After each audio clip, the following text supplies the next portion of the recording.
Catherine Thiablemont, bonjour.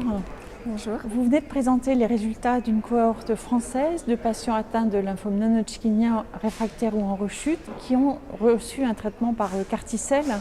Alors première question peut-être, quelle organisation spécifique avez-vous dû mettre en place pour l'administration de ce traitement?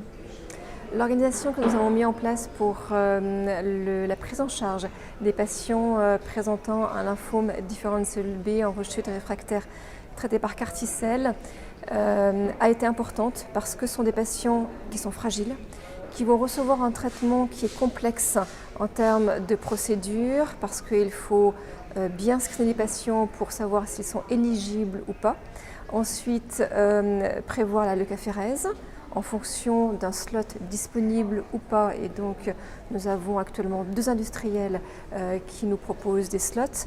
Et il faut savoir si un slot est disponible ou pas, le slot étant le créneau de préparation des Carticel. Et ensuite, il faut traiter le patient avec d'abord une lymphodéplétion et ensuite une réinjection.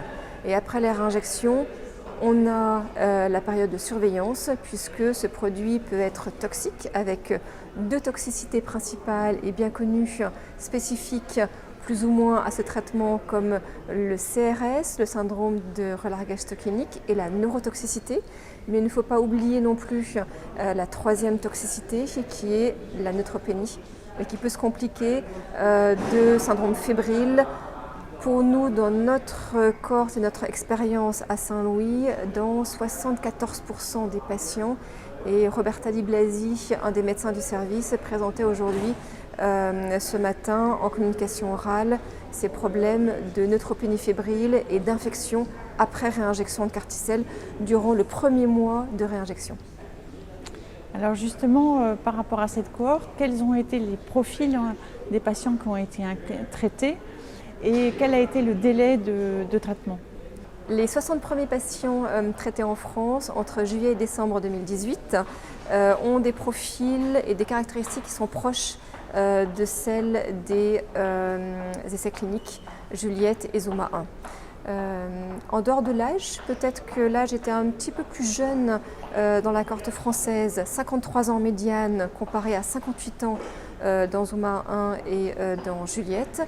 Mais les autres caractéristiques sont identiques, à savoir une majorité de lymphomes différents de cellules B, quelques lymphomes de médiastin et quelques lymphomes folliculaires transformés, des stades avancés, une médiane de lignes de traitement à 4 comparé à 3 dans les 2 essais cliniques et entre 2 à 8 lignes de traitement avant les Carticel. Donc des patients très réfractaires ayant reçu déjà de nombreuses lignes de traitement.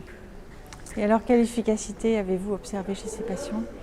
En termes d'efficacité, des résultats très encourageants.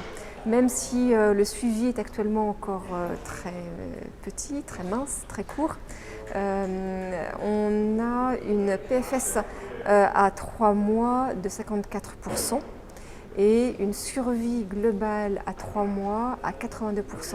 Sachant que quand on se remémore la méta-analyse Scholar 1, on a une durée de survie pour ces patients, une médiane qui est à 6 mois. Donc là, avoir 82% des patients encore en vie à 3 mois, c'est très important. Mais bien sûr, il faut plus de suivi et on espère vous présenter les résultats à l'âge prochain. Donc on aura 6 mois supplémentaires de suivi. Peut-être une dernière question sur comment allez-vous maintenant procéder pour essayer de diffuser plus largement ce traitement? En termes d'organisation, en France, 6 centres sont déjà ouverts. On espère que d'ici la fin de 2019, il y ait entre 15 à 20 centres au total ouverts.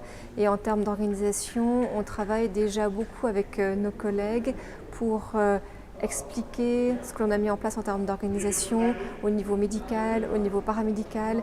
Et donc il y a vraiment des échanges qui sont extrêmement intéressants avec beaucoup de centres qui viennent voir dans le service où nous on va se déplacer pour effectivement expliquer ce que c'est que la prise en charge.